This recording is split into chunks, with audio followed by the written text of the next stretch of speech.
불을 땅에 던지러 왔노니 이 불이 이미 붙었으면 내가 무엇을 원하리요. 나는 받을 세례가 있으니 그것이 이루어지기까지 나의 답답함이 어떠하겠느냐. 내가 세상에 화평을 주려고 온 줄로 아느냐. 내가 너희에게 이르노니 아니라 도리어 분쟁하게 하려 함이로나. 이후부터는 한 집에 5사람이 있어 분쟁하되 셋이 둘과 둘이 셋과 하리니 아버지가 아들과 아들이 아버지와 어머니가 딸과 딸이 어머니와 시어머니가 며느리와 며느리가 시어머니와 분쟁하리라 하시니라. 또 무리에게 이르시되 너희가 구름이 서쪽에서 이는 것을 보면 곧 말하기를 소나기가 오리라 하나니 과연 그러하고 남풍이 부는 것을 보면 말하기를 힘이 더우리라 하나니 과연 그러하니라. 외식하는 자여 너희가 천지의 기상은 분간할 줄 알면서 어찌 이 세대는 분간하지 못하느냐. 또 어찌하여 옳은 것을 스스로 판단하지 아니하느냐. 내가 너를 고발하는 자와 함께 법관에게 갈 때에 길에서 화해하기를 힘쓰라. 그가 너를 재판장에게 끌어가고 재판장이 너를 옥졸에게 넘겨주어 옥졸이 옥에 가둘까 염려하라. 같이 봅니다. 내게 이르노니 한 푼이라도 남김이 없이 갚지 아니하고서는 결코 거기서 나오지 못하리라 하시니라. 아멘. 오늘 본문의 말씀은 조금 이해하기 어려울 수 있는 내용입니다만 짧은 시간의 설교를 통해서 말씀을 잘 이해하면 좋겠습니다. 오늘 본문에서 일단 예수님은 자신의 사명을 밝히십니다. 49절에 보면 예수님께서는 불을 땅에 던지러 왔다고 하십니다. 성경에서 불은 보통 정화와 심판의 상징으로 쓰입니다. 정결케 하는 것이 불이고 또한 심판하는 것이 불입니다. 한편으로는 불을 통해 깨끗하게 되지만 또 한편으로는 불을 통해 심판하는 일이 벌어지는 겁니다. 이와 비슷한 것이 심판과 구원입니다. 언제나 심판과 구원이 함께 나타납니다. 심판 가운데서 구원받는 것이고 구원에 들지 못한 사람들이 심판에 떨어지는 겁니다. 불을 통한 정화와 심판이 함께 가는 것처럼 하나님의 구원과 심판도 언제나 함께 갑니다. 오늘 본문에서 예수님께서 불을 던진다는 것도 이런 측면에서 봐야 합니다. 예수님의 사역을 통해 이 땅에 불이 떨어집니다. 다시 말해 한편으로는 죄에서 정결케 되는 구원의 역사가 펼쳐지고 또 한편으로는 죄로 인해 심판당하는 일이 펼쳐집니다. 예수님의 사역을 통해 정화와 심판, 구원과 심판의 일이 펼쳐지는 겁니다. 50절은 예수님이 감당할 사역을 세례로 표현하고 있습니다. 이 세례라는 단어는 본래의 뜻이 물에 잠긴다는 것입니다. 이 단어는 종교의식으로서의 세례에도 사용되지만 어떤 사람이 극심하게 당하는 재난과 고난에 대해서도 비유적으로 사용됩니다. 물에 푹 잠기는 것이 큰 고난에 들어간다, 그런 의미로도 사용이 된다는 겁니다. 50절에서 예수님이 말씀하시는 세례는 종교의식으로서의 세례가 아니라 큰 고난에 들어간다, 그런 의미로 사용되고 있는 겁니다. 그리고 이 세례, 예수님이 당하실 큰 고난은 십자가의 고난과 죽으심을 의미합니다. 결국 49절, 50절은 무슨 말이냐? 예수님께서 앞으로 십자가의 고난과 죽으심을 통해 이 땅에 불을 던지시고 세상에 불이 붙게 된다는 말입니다. 그리고 불이 붙는다는 것은 본격적인 정화와 심판이 시작되는 것, 달리 말하면 본격적인 구원과 심판의 일이 펼쳐지는 것을 의미합니다. 예수님의 십자가 사역을 통해 이제 누군가는 죄로부터 정결케 되어지고 구원을 받을 것입니다. 그러나 또 누군가는 죄의 형벌로 인해 심판을 당하게 될 겁니다. 십자가 예수님을 믿는 자는 정결과 구원에 이르게 되지만 그 예수님을 거부하는 자는 심판에 이르는 것입니다. 51절, 53절까지 말씀은 이러한 예수님의 사역으로 인해 초래되는 갈등과 분쟁에 관한 말씀입니다. 예수님은 화평이 아닌 분쟁하게 하려고 오셨다고 하십니다.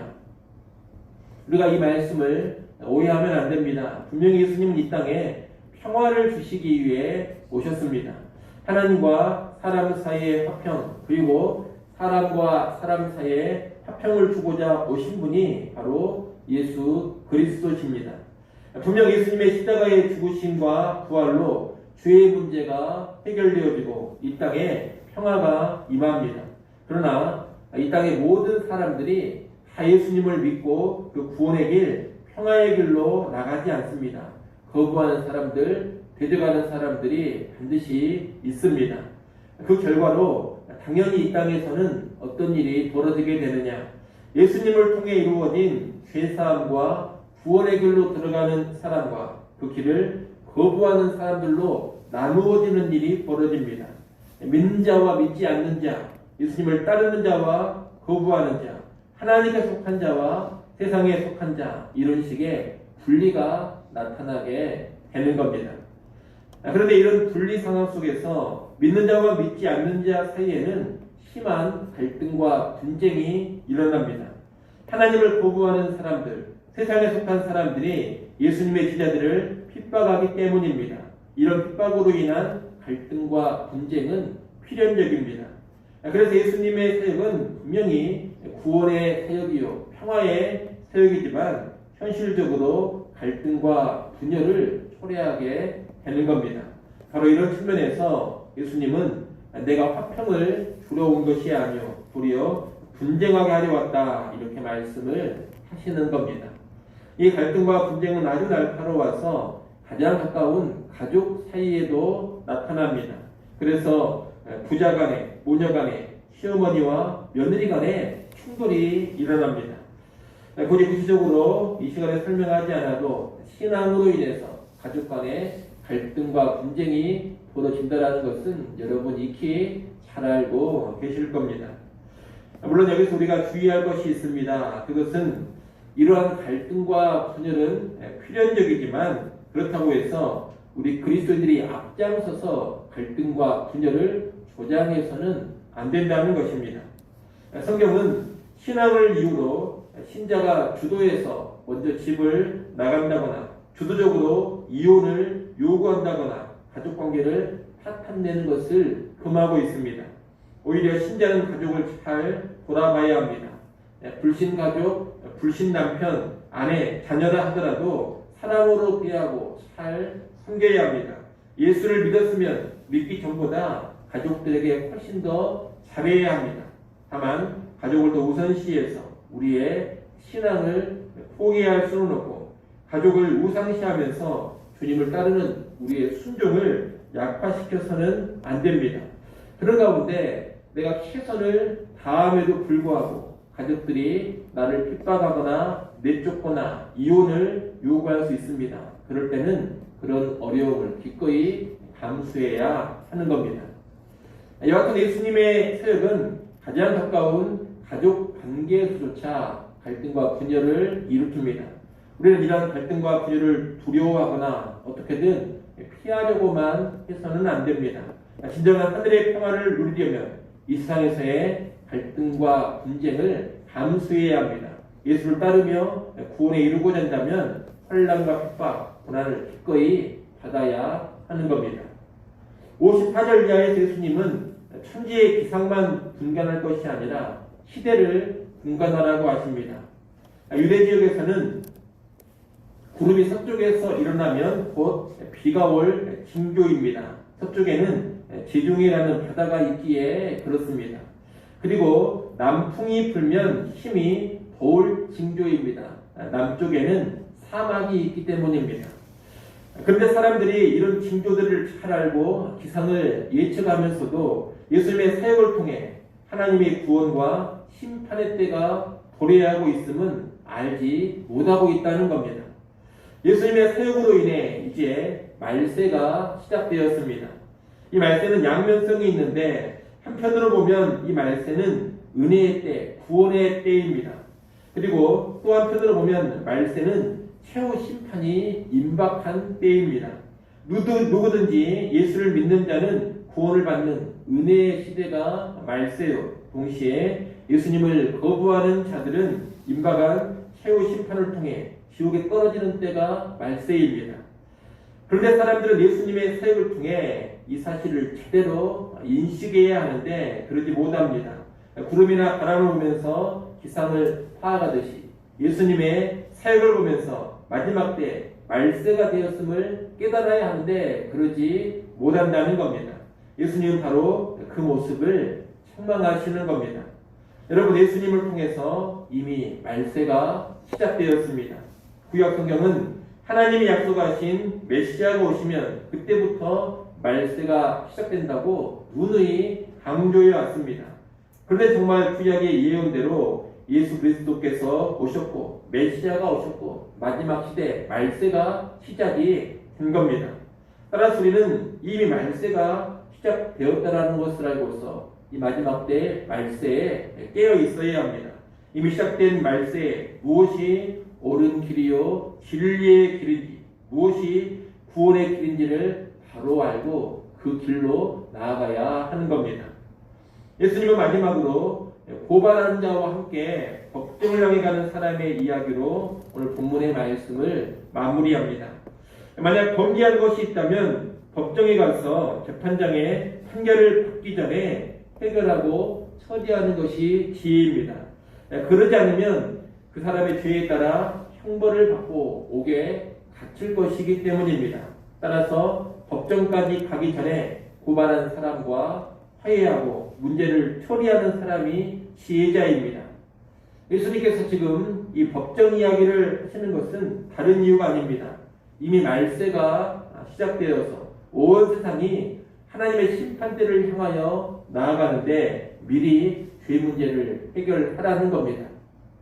지금 모든 사람은 하나님의 법정을 향해서 가고 있는 중입니다.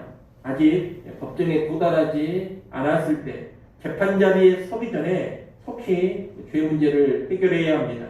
법정에 도달해버리면 늦습니다. 그 전에 문제를 해결하고 옥에 갇히는 형벌을 피해야 하는 겁니다. 여러분, 예수님의 십자가의 죽으심과 부활로 인해서 하나님의 심판과 구원의 때가 본격적으로 도래했습니다. 한마디로 말세가 시작됐습니다. 이 말세는 하나님의 심판이 훨씬 더 가까이 다가온 시대요. 동시에 구원의 길도 활짝 열려있는 시대입니다. 우리는 이 시대를 분간하고 최후 심판의 때가 오기 전에 예수를 믿어 죄 문제를 해결하고 하나님과 화해할 수 있어야 합니다. 그래야지만 지옥에 떨어지는 형벌을 피하게 되는 겁니다. 우리가 이 마지막 때에 그저 교회에 출석하고 그저 종교활동하는 것으로 만족을 하면 안 됩니다. 그렇게만 살면 외식하는 자가 될 수 있습니다. 시대를 분간하고 말세의 때를 살고 있음을 철저히 인식하면서 예수 믿는 우리의 신앙을 제대로 점검해야 됩니다. 종교성으로 포장된 그런 외적인 모습에만 만족할 것이 아니라 우리의 내면의 믿음이 어떠한지를 청직하게 살펴야 한다는 겁니다. 나는 정말로 예수 그리스도를 구주로 믿는 사람인가?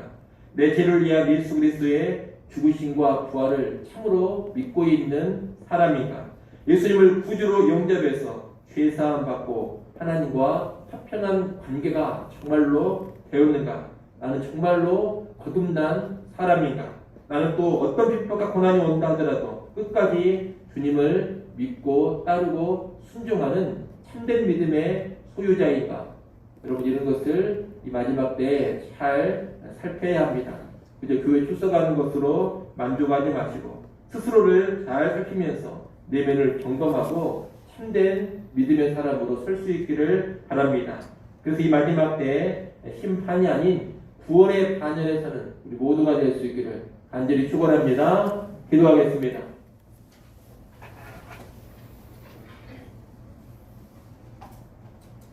하나님 아버지, 마지막 때를 우리가 살고 있음을 깨닫게 하여 주시옵소서. 이 마지막 때는 하나님의 최후 심판이 더욱 가까이 다가온 시대이지만 또한 예수 믿어 구원받는 은혜의 구원의 길이 활짝 열려있는 시대라는 것을 알게 하셔서 심판의 길로 가지 않게 하시고 구원의 길로 나아가게 하여 주시옵소서. 우리의 믿음이 참된 믿음인지를 다시금 잘 점검케 하여 주시옵소서. 그저 종교적인 신앙, 형식적인 신앙에 머무르지 않게 하시고 참으로 예수를 구주로 믿고 영접하여 거듭남이 있는 신앙 되게 하시고 진정한 구원의 신앙 소유케 하여 주시옵소서. 아버지 하나님, 이 새벽 시간 우리를 깨워주시고 기도하는 자리로 불러주셔서 감사합니다. 다시금 하나님을 겸손히 의지하게 하시고 주의 은혜와 주의 도우심을 힘입어 오늘 하루도 승리하는 삶으로 나아가게 하여 주시옵소서. 이 새벽 시간 우리 자신과 가정과 자녀를 위하여서 또한 교회를 위하여서 나라와 민족을 위하여 기도할 때 하나님 귀한 응답들 허락하여 주시옵소서. 예수님의 이름으로 기도드리옵나이다. 아멘.